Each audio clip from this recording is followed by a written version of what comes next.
नमस्कार, प्रणाम। मैं आर के चौरसिया। सबसे पहले आप सबों को हिंदी दिवस की हार्दिक शुभकामनाएं। हैप्पी हिंदी दिवस।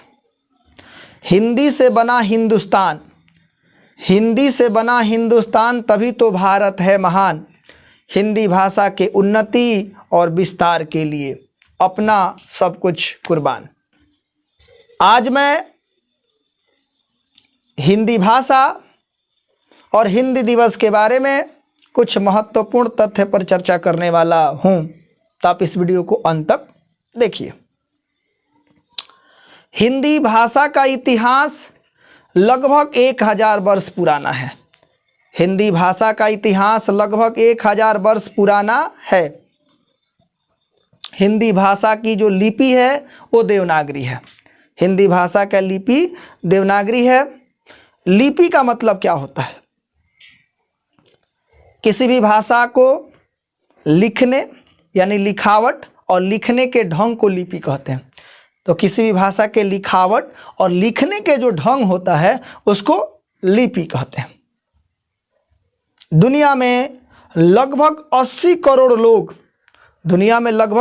करोड़ लोग हिंदी भाषा बोलते हैं और ये विश्व के सबसे अधिक बोली जाने वाली चौथी भाषा है।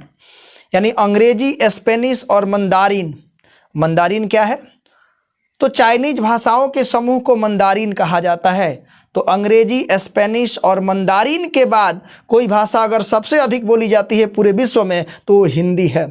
तो इसलिए हम लोगों को हिंदी और हिंदुस्तान पर गर्वान्वित होना चाहिए और हिंदी और हिंदुस्तान को आगे बढ़ाने के लिए अपना योगदान अतुल्य देना चाहिए, अपना योगदान देना चाहिए। क्योंकि जो भरा नहीं है भावों से, बहती जिसमें रसधार नहीं, वो हृदय नहीं पत्थर है जिसमें स्वदेश का प्यार नहीं।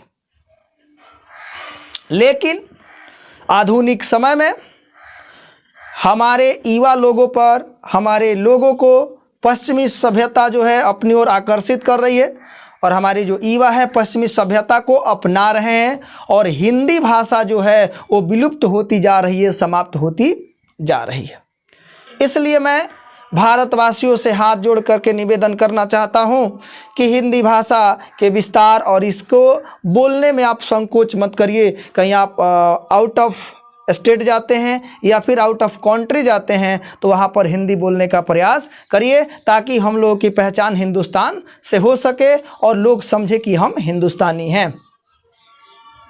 नहीं तो क्या होगा? बिछड़ जाएंगे हम अपनों से। नहीं तो बिछड़ जाएंगे हम अपनों से अगर अंग्रेजी टिक जाएगी। बिछड़ जाएंगे हम अपनों से अगर अंग्रेजी टिक जाएगी। मिट जाएगा वजूद हमारा, मिट जाएगा वजूद हमारा अगर हिंदी भाषा मिट जाएगी।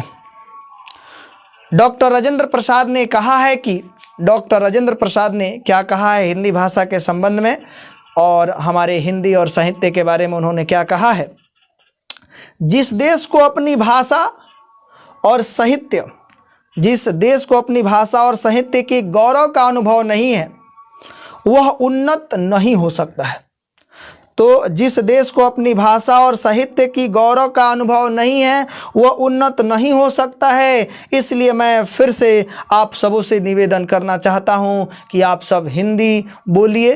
और मैं हिंदी को कुछ दिनों से मैं हिंदी के लेकर के बहुत ज़्यादा सीरियस हूँ। खुद पढ़ रहा हूँ और पढ़ा रहा हूँ। मेरा एक मोटो है, पढ़ो ऐसे कि पढ़ा सको। जो हमारे पास पढ़ते हैं मैं उनको हिंदी भाषा को उस तरीक़ा से पढ़ाने वाला हूँ, उस तरीक़ा से बच्चे हमसे फिजिक्स पढ़ करके फिजिक्स से प्यार कर लेते हैं, उसी तरीक़ा से मैं हिंदी को भी पढ़ाने वाला हूँ ताकि वो हिंदी से भी प्यार कर लें और हिंदुस्तान की विकास हो सके और हिंदी को हम लोग आगे लेकर के जाएँ। हिंदी दिवस एक ऐसा दिन है जो हिंदी को उसकी उचित पहचान देता है।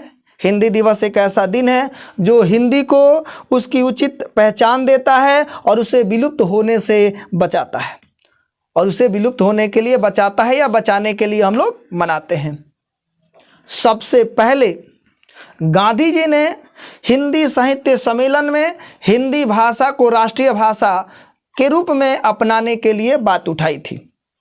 सबसे पहले गांधी जी ने हिंदी साहित्य सम्मेलन में हिंदी भाषा राष्ट्रीय भाषा होनी चाहिए, इसकी सिफारिश की थी, इसकी आवाज़ उठाई थी।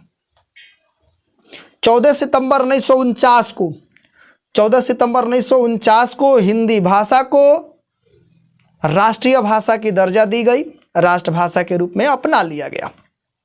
लेकिन पहली बार 14 सितंबर 1953 को हिंदी दिवस मनाया गया। कब मनाया गया हिंदी दिवस? 14 सितंबर 1953 को हिंदी दिवस मनाया गया। हिंदी दिवस मनाने का क्या उद्देश्य है? तो हिंदी भाषा का सम्मान करना और उसका विकास करना। हिंदी दिवस मनाने का उद्देश्य उसका सम्मान और उसका विकास करना है। हिंदी भाषा हमारे देश के संस्कारों और संस्कृति का प्रतिबिंब है। हिंदी भाषा हमारे देश के संस्कारों और संस्कृति का प्रतिबिंब है। हिंदी एक ऐसी भाषा है जो संपूर्ण भारत देश को एक सूत्र में, एकता के एक सूत्र में बांधती है।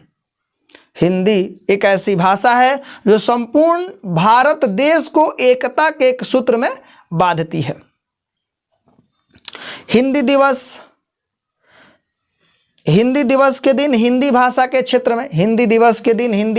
क्षेत्र में अच्छा काम करने वाले लोगों को राष्ट्र गौरव पुरस्कार, हिंदी भाषा के क्षेत्र में अच्छे काम करने वाले लोगों को राष्ट्र गौरव पुरस्कार और राष्ट्रभाषा की कृति पुरस्कार दिया जाता है। आज नरेंद्र मोदी ने, यानी आज 14 सितंबर 1922 को नरेंद्र मोदी ने ट्वीट करके क्या कहा उसको समझते हैं। नरेंद्र मोदी ने कहा कि हिंदी ने विश्व भर में भारत को एक विशेष सम्मान दिलाया है। इसकी सरलता, सहजता और संवेदनशीलता हमेशा आकर्षित करती है। हिंदी दिवस पर मैं उन सभी लोगों को हृदय से अभिनंदन करता हूं जिन्होंने इसे समृद्ध और सशक्त बनाने में अपना अतुल्य योगदान दिया है। अंत में मैं आप सबों से कहना चाहूँगा, हिंदी और हिंदुस्तान का डंका फिर से बजेगा। हिंदी और हिंदुस्तान की डंका पूरे विश्व में फिर से बजेगा, क्योंकि शोले भी सर्द होंगे, हौसलों में फिर से उड़ान होगा। वो दिन दूर नहीं जब फिर से विश्वगुरु हमारा हिंदुस्तान होगा। तो जो भी विद्यार्थी अभी पढ़ रहे हैं, विद्यार्थी जीवन साधना और तपस्या का जीवन है, तो मैं कहूँगा अपने कार्य को इतना सरलतापूर्वक, इतना सहजता से करिए कि उसमें आप महारत हासिल कर लीजिए। फिर से आप सबों को हिंदी दिवस की हार्दिक शुभकामनाएं। जय हिंद, जय भारत।